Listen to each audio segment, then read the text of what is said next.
Hello, and welcome to this Fane online event. It's such a delight to be here to help launch Ashani Lewis's remarkable novel, Winter Animals. I get asked to do these in-conversation events quite a lot, and I never say yes, ever. But the reason I have this time is that I'm familiar with Ashani's writing because 2 times in the last 10 years, I have been judging completely anonymized competitions and have, without knowing, chosen Ashani's writing as the winner, both the Tower Poetry Prize when Ashani was just a teen, and then more recently the Alpine Fellowship Writing Award, which comes with like £10,000 worth of prize money. And so it is definite to me to know that I love Ashani's writing with no bias because I don't know it's Ashani's writing. So it was a real joy to be sent the novel. And the novel, I think, is such a brilliant, original, vivid debut. And it's a real pleasure to be able to talk about it. Welcome, Ashani. Hi, Catherine. Oh my God, it's so nice. Because obviously, when we did the Tower Poetry thing, you actually did interview me then about 8 years ago. So Yeah. it's crazy to do that again, and so nice. How old were you then with the Tower Poetry? Were you 18? I think I was 17 when it happened, which was Wonderful. absolutely mad. And definitely the Tower Poetry and the Alpine Fellowship were both these really big moments of like validation, genuinely because partly they came with these cash prizes where I was like, oh, it's possible to make money being a writer and do this. And that was quite huge for me. So, um, I'm going to ask you the question that you will be asked now for the rest of your life. Um, and because we're going to assume that most people watching this won't have read the book yet, the task is this. Could you tell us both what the book is about, and then, like Tennessee Williams used to say, what the book is about? So can you give us as much of the plot as you feel you can give away? And quite a lot of detail will be great for people to get a feel of the taste of it, and then more what it's about. Okay. I have been asked this question, I don't think any better at answering it. It's really kind of a psychological portrait of its protagonist, who's this woman who I've come to love called Ellen, who almost overnight kind of loses her home and her husband. And so it's really at this crossing point in her life, is in this town that no longer makes sense to her, doesn't really have a community to fall back on, and she runs into this group of people who are all about community, or so they say. It's these four, she calls them kids, but really they're in their early 20s, very privileged English kids who are ski squatters. They break into empty AirBnBs to go on their sort of ski holiday all around the world, but under the semblance of being some kind of like commune, really. And she has nothing to do, so she takes up with them. So I've said, I think it's very like a book that's about group dynamics.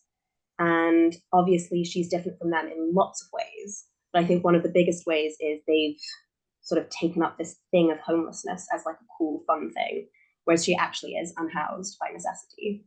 So that is one interesting dynamic. And also, obviously, they're British, she's American, they're a lot younger than her. There's a lot of stuff going on. So exploring that dynamic and how it kind of transforms Ellen in a big way is, I think, the main thrust of the book. It's also, it's a queer novel, and I think it's interesting how that's sort of been taken up in a way that I wasn't expecting, um, in terms of it being sort of like added to queer reading lists and stuff like that, which is really exciting because I wasn't thinking of it necessarily in that way when I wrote it. To me, I think it's really interesting as well because a lot of like the word that's been attached to it and a lot of marketing is like sapphic. Um, but it is also to me a very bisexual novel because she's sort of in the way that she's constantly thinking about the past and the future and torn between these two things. She has sort of an ongoing love story that's just starting with a woman, but she also is very much still thinking about her husband who vanished in the night, that kind of thing. So it is really interesting to explore that. Wonderful. Thank you. One of the things I was wondering is ski squatting real? Have you heard about people doing this before? It felt so plausible. I feel like people must do it. I haven't heard of it. I mean, one of the things that kind of put me onto thinking about it, I was thinking about urbex a lot because my cousin had just started doing it, urban exploring, and I was thinking about squatters and squatter culture and kind of the way that that gets taken up and turned into this like very cool ravey thing, and then sometimes it's co-opted. But the thing that made me think specifically about skiing, so actually the picture on the front of the book is this photograph by a Reuters photographer of this abandoned ski resort in South Korea, I think. And I saw that whilst I was kind of planning the beginning version of this book, which started as a short story. And so it literally the kind of haunted resort that they start off at is completely based off that. I have no idea if ski squatters are real in real life. And so you touched on already, I think one of the things that's really fascinating about the book is it's about class in many ways, but it's quite light-handed in the way it thinks about class. Did you set out to write a book that would in some ways interrogate the notion of class? I think this is really interesting to me because one of my recent reviews, and it's so weird to be reading reviews, was like, this novel's about class, as is the Vogue. And I was like, okay, like most novels are about class, I feel like, because it's such an inescapable thing. It's a thing that's really impossible not to write about. And I think because the point of this commune, and especially because of their sort of like not exactly faux left leanings, but their sort of weird play commitment to socialism and stuff, despite coming from a place of massive privilege, would, I think, be really unbearable and grating to read if there wasn't like something else there. Also, this idea of like, why doesn't Ellen have people that she can rely on? Why doesn't she have a place to go in the same way as them? Very much just like naturally came up. It was really interesting to write about. I can imagine. I'm startled that people think that writing about class is a current vogue. I mean, Jane Austen and Dickens are both about class. Almost all right, Middlemarch is about class. We have always found the novel a way to explore the notion of class in a longer form, more nuanced way than straightforward political allegory. So what sparked the story? You say it was a short story. Can you tell us a little bit about the process of making this into a novel? Of course. So I was writing this. The short story I had finished just before lockdown, I think. And I had just moved into this new flat. It was winter. I was very cold all the time. And I was thinking again about these ideas that I discussed in my original draft of the short story, like very, very original, before I'd even started blocking it really. Ellen was going to be a man. And that was like, would just have made everything so completely wild and so different, because a lot of her vulnerability kind of stems from being a woman who's out here. Like there's a moment that I really like I really enjoyed writing, where she's alone with one of the squatters, and it's one of the male squatters, and there's this moment where it's like, oh, I actually am alone with this guy that I don't know at all, and all of the power that's like their dynamic kind of really weirdly solidifies in that moment. It's very scary, I think. Writing it into a longer story was it was much more, how does this transform Ellen? So the original short story had just sort of been the situation where she takes up with them. But over a longer period of time, and because I was writing this during lockdown, once I was starting to write the longer novel, it was so interesting to see like, what's it like when you get a little group and you put them in a small house and they kind of get on top of each other in this really intense way, and things like fall apart a little bit. So it did feel a bit like a lockdown novel when I was writing it, although it's more than that, I hope. That's fascinating that some of the claustrophobia that you have shot through the entire text might in fact be a reflection of the claustrophobia of those quite strange years that we lived through. That's fascinating. And also maybe, sorry. No, go ahead. And also maybe the thing of just like longing to be outside. So like I have been to America once when I was a kid, and it was randomly in California. And so all of the research for this novel and where it's set was basically done on Facebook and Street View, and like really online in a big way, whilst obviously not being allowed to leave my house. So it was also super escapist in that way. That makes perfect sense. The snow feels very vivid. I guess, yeah, can you say a little bit more, in fact, about that? Because the setting is such a key part of the book. It is one of the things that galvanizes quite a lot of the plot moments. You know, you write about like the idea that snow is in some ways kind of part of the vernacular of dispossession. How did you go about trying to make that setting real when you were trapped inside in England? Well, trapped inside in England and also in sort of January, February when I was writing this, the idea of being really cold and of snow and of sort of numbingness and frost all did feel very real. But I think I definitely did think about the snow almost as an extra character, especially because I think the snow and the way I was trying to write about it was very linked to these ideas of like sublime and like the impeccable beauty of nature and all of this. And there was this sense that these kids were trying to almost stake a claim to that. Like, I love the sublime. I'm chasing the sublime. Da, da, da. But obviously, for Ellen, who literally grows up in these mountains, or doesn't grow up in these mountains, but has spent the last 10 years in these mountains, she just sees it. It's there. It's slush. And then kind of a combination of her seeing it more through their eyes, but also kind of rejecting the way they're so, this is amazing. This is so special. There's also, so one of the characters has quite intense climate anxiety, which was something that I was really, really feeling and really invested in at the moment at that time. And the snow is kind of part of that, especially obviously what does snow do? It melts, and following the book that begins in winter and kind of ends just as spring's about to break, I think was a good way of doing that. It was a fun way of doing that. I'd love to hear a little bit more about that climate anxiety element of the novel, which I think is very much, very truly of the time in a way that writing about class is not. It felt in that way a book that couldn't really have been written before about 2015. What do you think that anxiety is doing to the book? Of course, it makes the book in some ways a more anxious text. I thought it was one of the most striking elements of the book, that character's very real terror. Can you tell me a little bit more about that?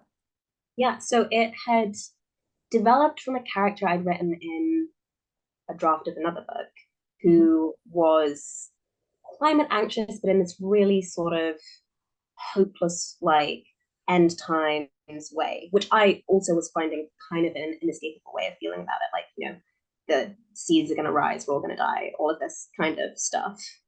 And in the book, I think there is this anxiety felt very specifically by one of the characters, but it ties so much into why they're doing what they're doing, and it throws the character into kind of commitment to this new way of living and feeling potentially more sincerely than the other characters how necessary it is to like live this different kind of off-grid life, and just sort of be a bit more responsible.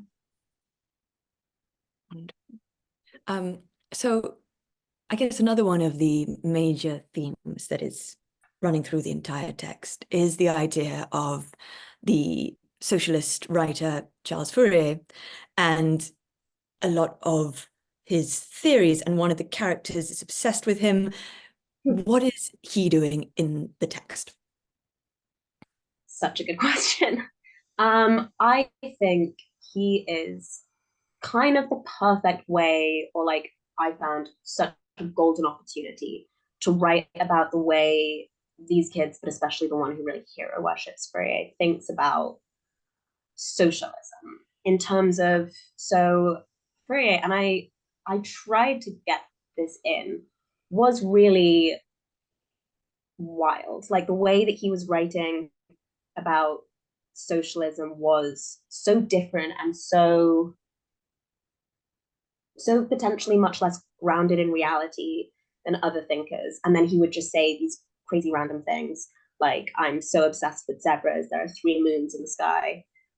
The way that he was writing, it's exactly the kind of entertainment socialism that I feel like a kid, like one of these kids, would find this book and sort of be like, wow, this is amazing, in a way that's kind of like, it's mystical, rather than necessarily thinking really seriously about economical change.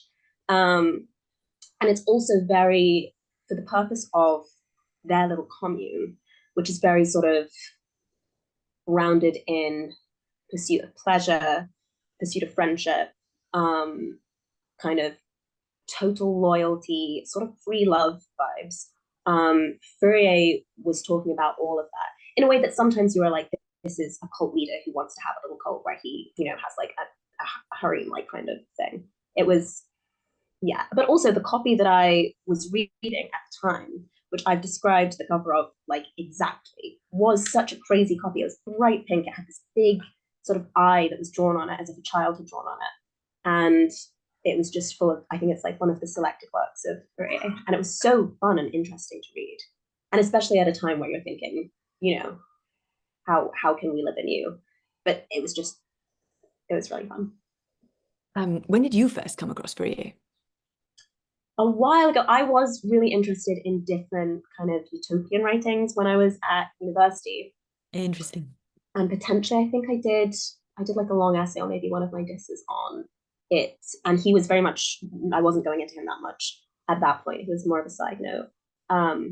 But just, yeah, fantastic. And exactly the kind of guy that I can really imagine one of these characters just truly falling in love with. Another thing I wanted to ask you about was the actual writing at a sentence level.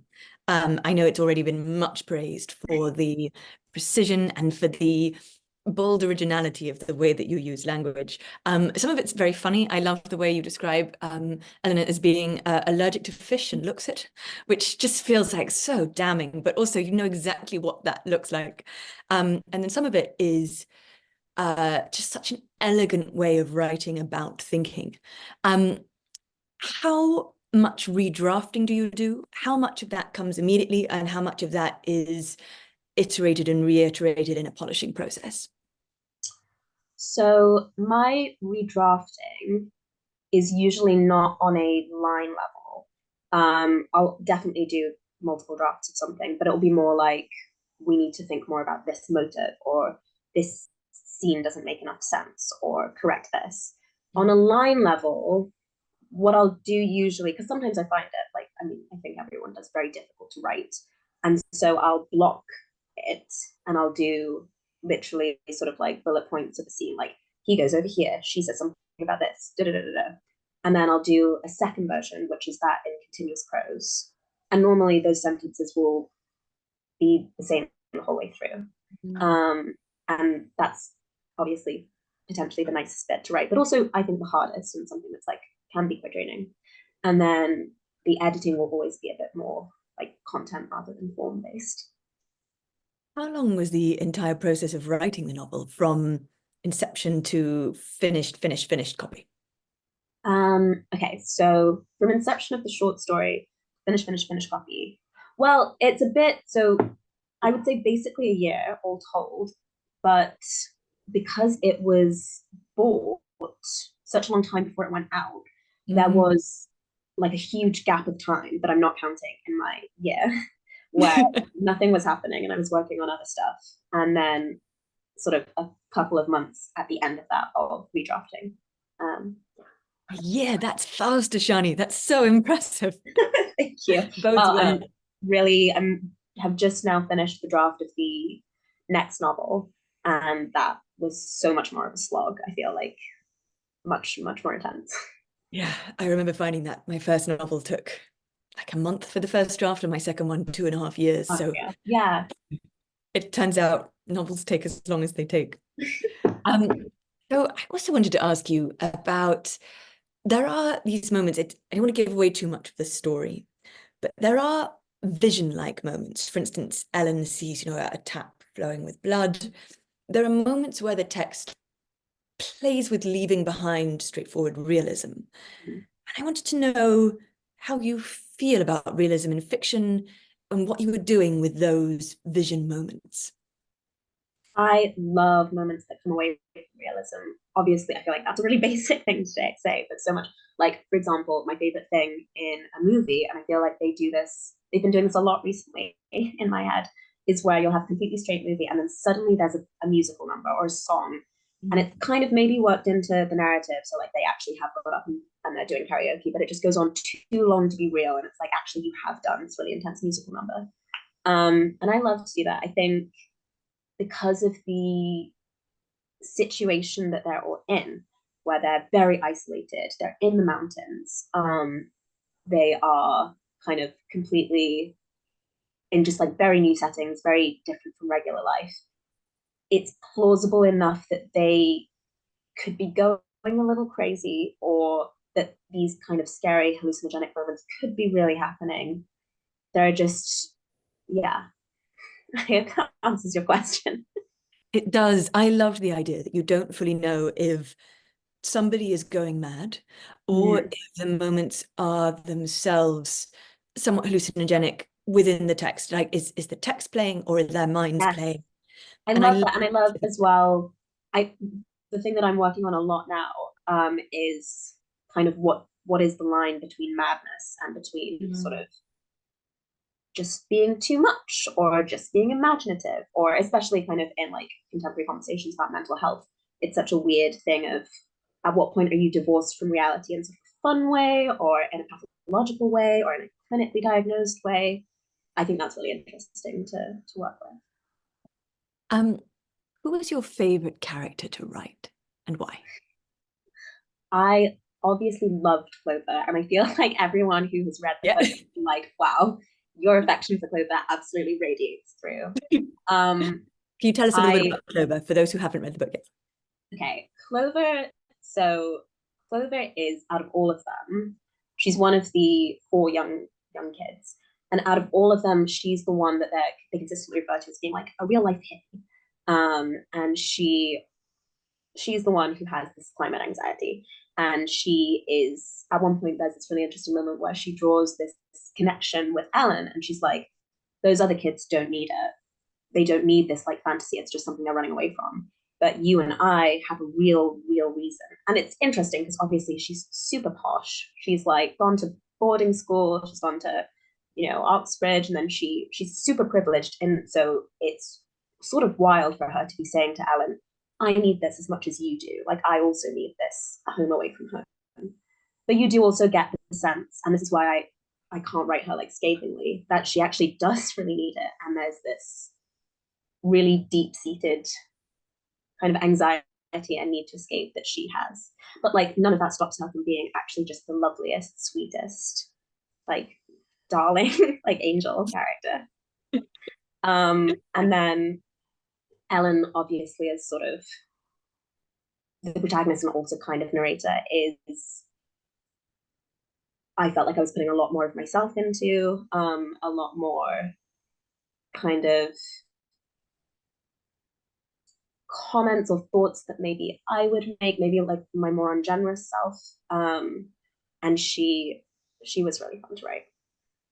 I loved her. I think she is probably my favorite character, in that she is written with real generosity, but also I think one of the things about this novel, for those who haven't read it, is that it is unflinching and critical of its own characters, but also all of them are written with love as they move through this quite strange, alienating landscape.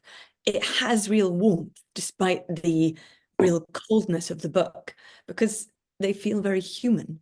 And I think that's a real task to pull off. And I think that is formidable. That's so nice to hear. Thank you so much. How do you feel about being asked to read from your book? Is there a bit you would like to read? I'm doing a reading next week, so I do have a bit that I have not yet practiced, but maybe it's a good trial run. Fabulous. Okay, let me see. Right. I would maybe read. Okay, shall I just get straight into it? Fabulous. Oh, tell us where it's from, just so we know. This is roughly. Okay, this is right from the beginning of chapter 8. So she has been for a while with this new group, and she's staying in this abandoned kind of haunted feeling resort with them. The girls are all sleeping in one room, the boys are all sleeping in another, and so it's kind of about the beginning of that, and then her looking back on her husband and her married life. Okay. Some nights, sleeping in the girls' dormitory puts Ellen on edge. She knows that her breath is mingling with theirs in the corners of the room. She's unwillingly aware of proximities as soon as the door closes on the three of them. One morning, she zones out, looking at the back of Lynn's head as Lynn applies sunscreen. And when they meet eyes in the mirror, Ellen feels oddly like she's been caught. The last time she'd slept next to another woman's body, it had been liberties. She catches herself doing strange things to signal that she's not watching the girls change, pretending to look out the window or paying sudden attention to the debris under her nails. All this, even when she knows they don't care. Even when Clover offers to help wash her hair with stove-boiled water at the sink. The showers at the haunted resort are naturally out of order. In the liquid stretches before she wakes up, when all her thoughts are too elastic to be assigned a moral value, she thinks that it's just neat waking up alone with women. That extra part of your brain that's in operation when a boy's in the room is still asleep. Not that Ellen's exactly wary of the boys across the hall, but there's suddenly so much more at play when they're in the mix, so much more to be observed, watching how close the girls and boys get to each other, watching their circuits, their casual touches, their barbs, watching one sip from another's mug, one put a hand in another's pocket. Sometimes it strikes her as madness. They're young and close in every way. They live on top of each other. Surely at least two of them are hooking up. Perhaps this is her own generational hang-up. Stupid, hypocritical even, given that when Ellen was in the habit of having friends, they were always boys, and that the closest she felt to another girl was when they were having sex. When Clover combs her fingers through George's hair, it's not because she's a girl and he's a boy. She'd do it for Ellen with shampoo and hot water, if Ellen would only let her. Like drinking, and certainly in combination with drinking, there's a kind of love that can make you come apart. So much of your thinking hangs on someone else, on something of your body outside of your control. You're constantly trying to stay abreast of another person's interiority. This kind of love, the insecure kind, is usually love in its first or last stages, waxing love or waning love. This hadn't much been the case with Liberty, but towards the end of her marriage, before she cut out caring, Ellen had found herself coming apart in such a way.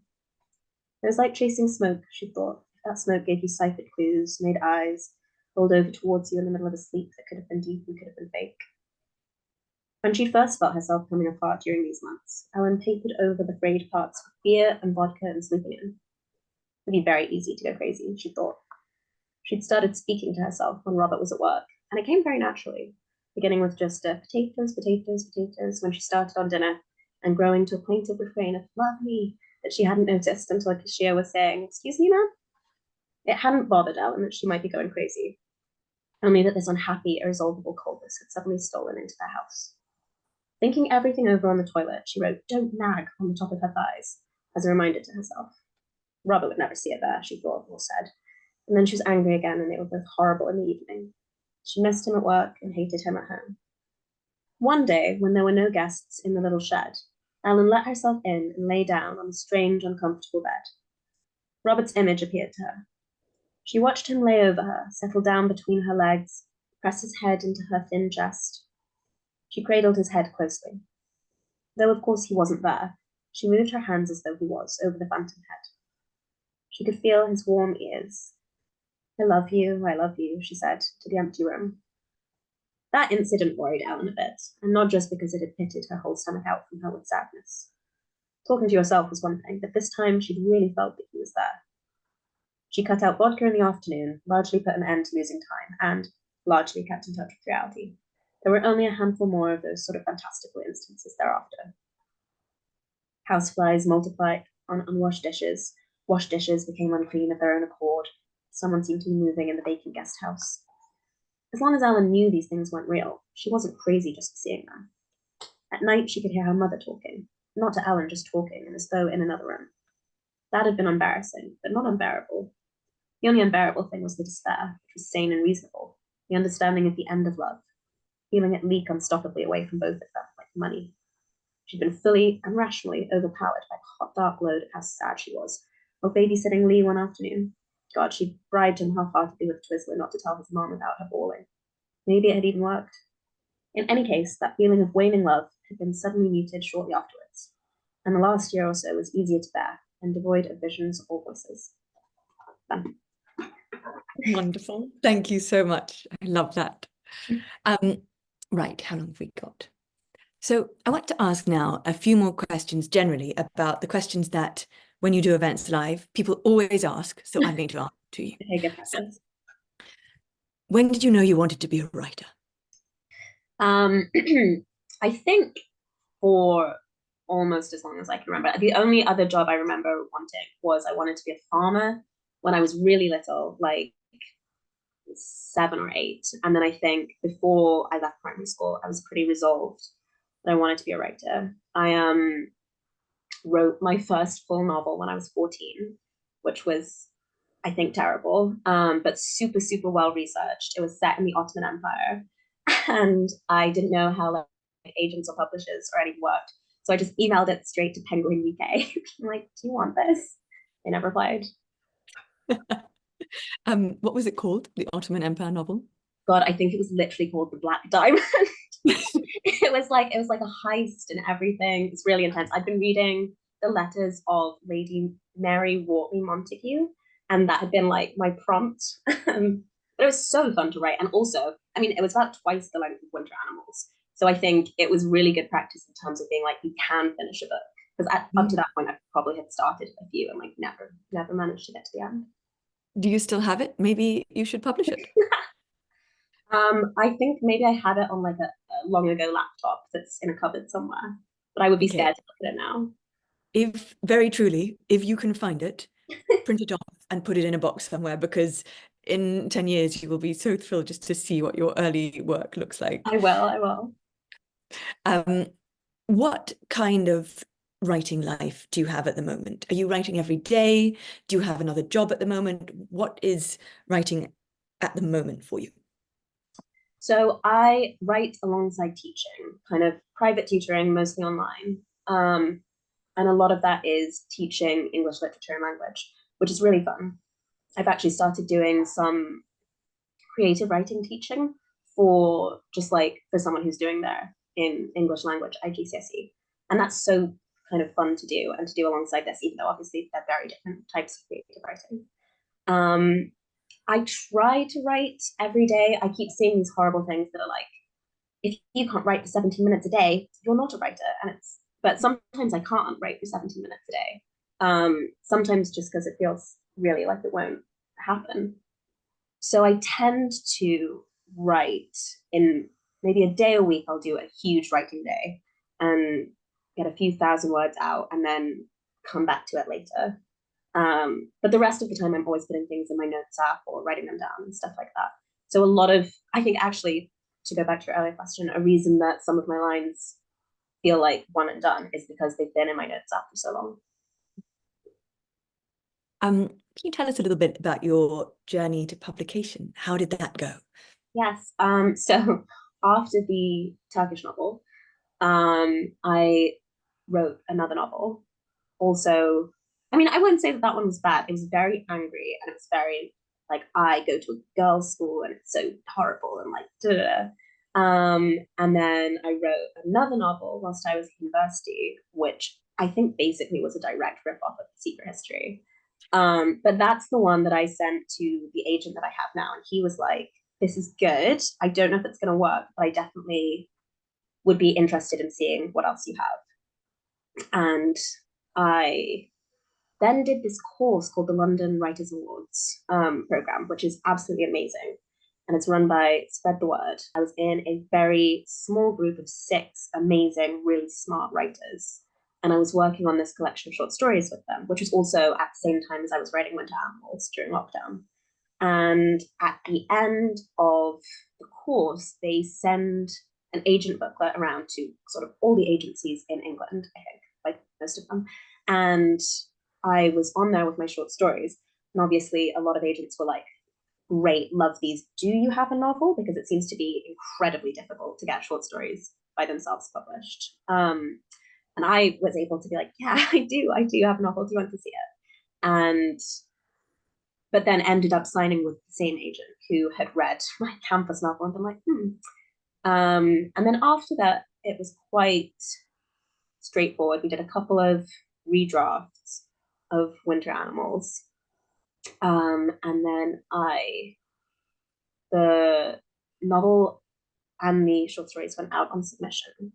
And I actually ended up signing with dialogue books, and my editor was someone who'd been at university with me and who had run this zine at university, and so had been publishing my writing for quite a while. I mean, back from first year.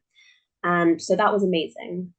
She also, it's Amy Baxter, she runs Bad Form, which is an amazing institution. And so that was really fun to be able to edit Winter Animals with someone who was so familiar with my work and how it had kind of grown. And it was amazingly a 3-book deal. So I have a short story collection coming out, and then another novel, the one that I've just wrapped up, coming out next year, I think. What can you tell us about the novel that's coming out next year, if anything? You're also allowed to say absolutely nothing. What can I tell you about it? Okay, well, I can tell you that this one has there's a real core to it, which is about identity and diaspora. And there's a moment where the main character goes on sort of a fun kind of heist-esque road trip, but has to go back to her mother's homeland, which is somewhere that she's never been and is unfamiliar with. And I went to the country that I was writing about because I was like, this does not work on Street View. This is not something that I can write with sort of online research. So that was really fun. And that's like a huge chunk of the novel, which was excellent to research and to finish writing. And the short stories, will they come out before or after the next novel? Before, they're coming out, I think in maybe November or October. I'm so excited for those. I am still playing around with a lot of them, but that's been so fun. I'm working with a different editor on these, and she's amazing. And she has helped me identify sort of a through line that was to all the stories that I hadn't realized was there. And when she's like, wait, all of these stories about sort of wish fulfillment, I was like, wow, of course they are, which is really fun. But maybe that's all stories are about wish fulfillment. But oh, are all stories about wish fulfillment? Is Winter Animals about wish fulfillment? No, it's definitely not. I mean, it's about, well, it's maybe about wish fulfillment from the kids' perspectives, to be fair, but I don't think it is from Ellen's perspective. No, I think that would be quite a dark wish if it was. Yeah, that would be bad.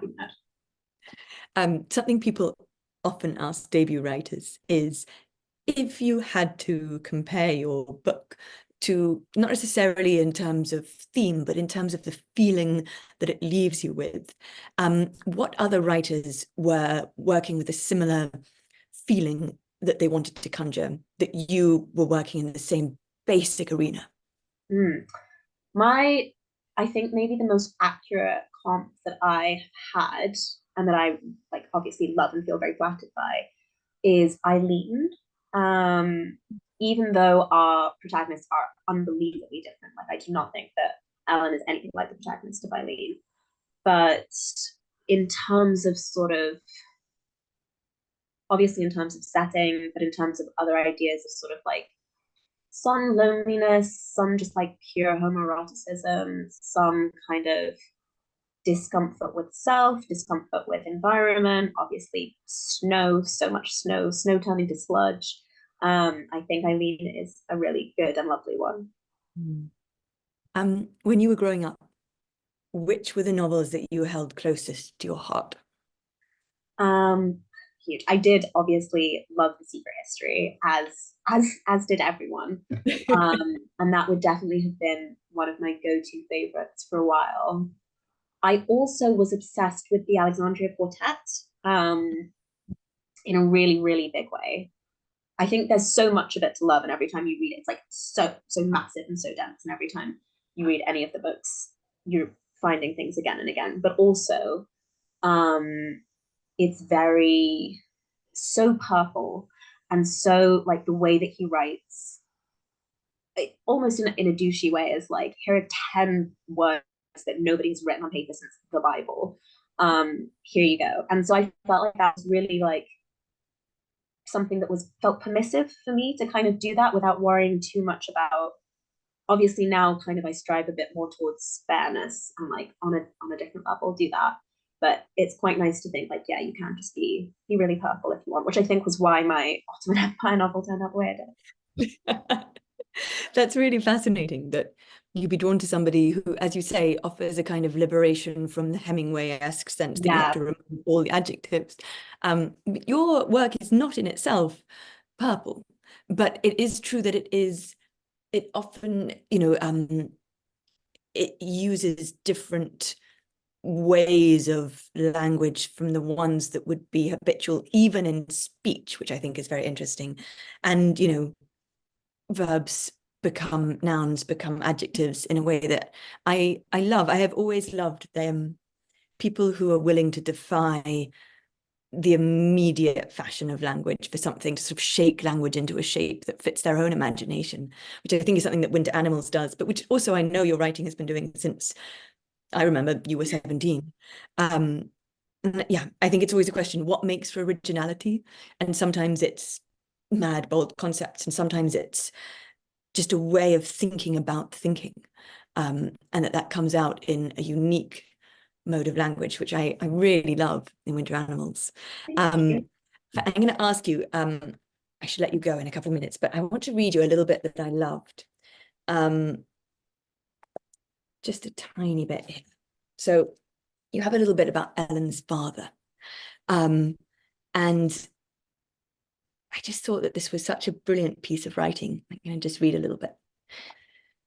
Ellen's father is an easygoing man. He had expected to understand his child more, and when he found that he didn't really get Ellen, he had been happy to let her grow up and away from him, but he is fundamentally an affable guy.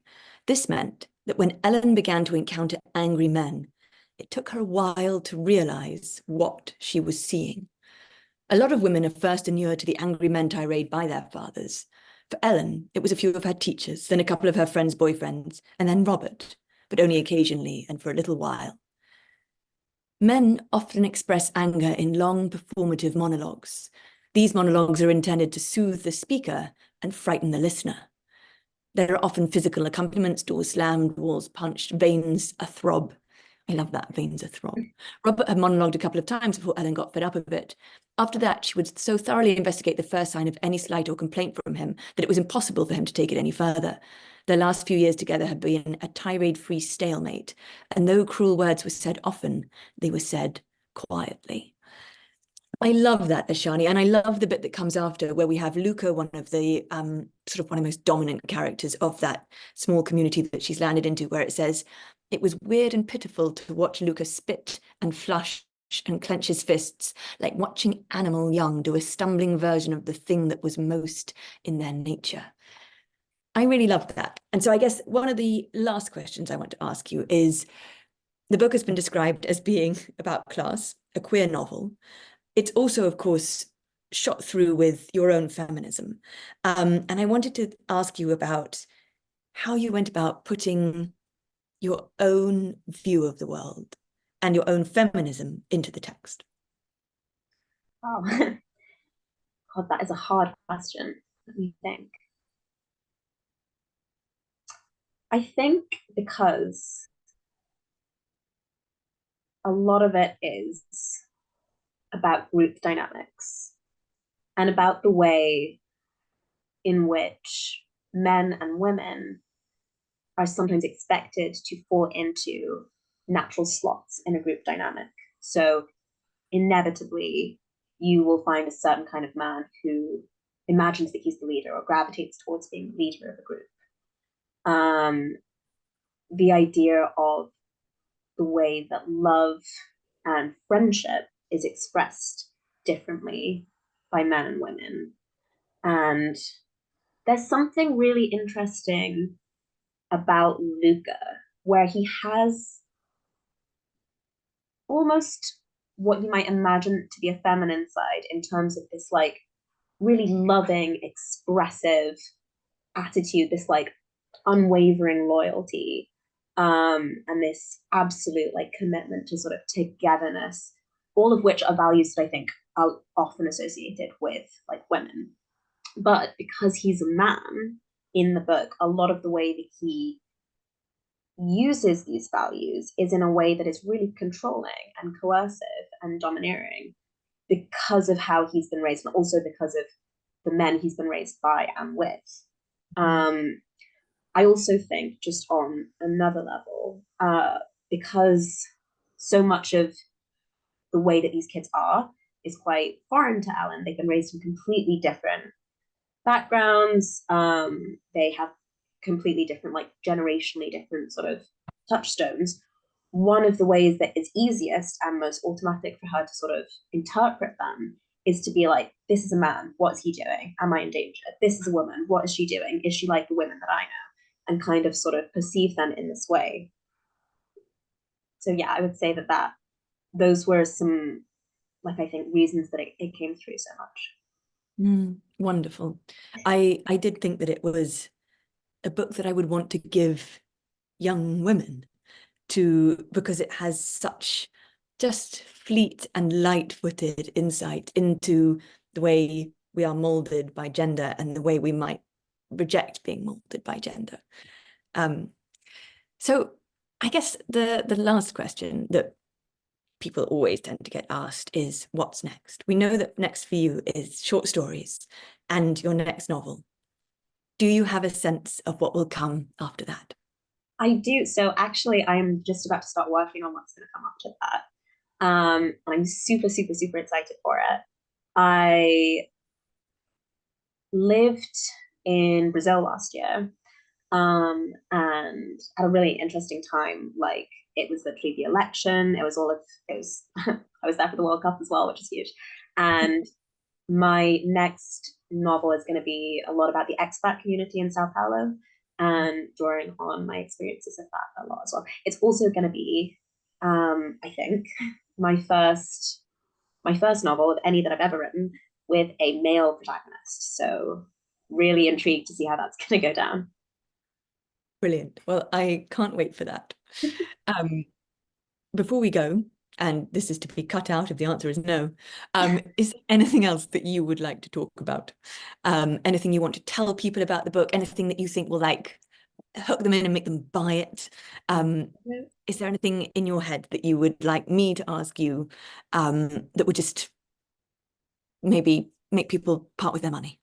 I don't think so. I feel like you've covered everything. I think you smashed it. I have nothing to say. Nothing to add. Okay, in that case, I will formally say goodbye. Thank you all so much for listening. Thank you, Ashani, for being brilliant. For those who haven't read Winter Animals, I can't recommend it enough. And thank you so much for joining us for this Fane Online event. It's been such a pleasure. Star of the future, Ashani Lewis. Thank you all so much. Thank you. Bye.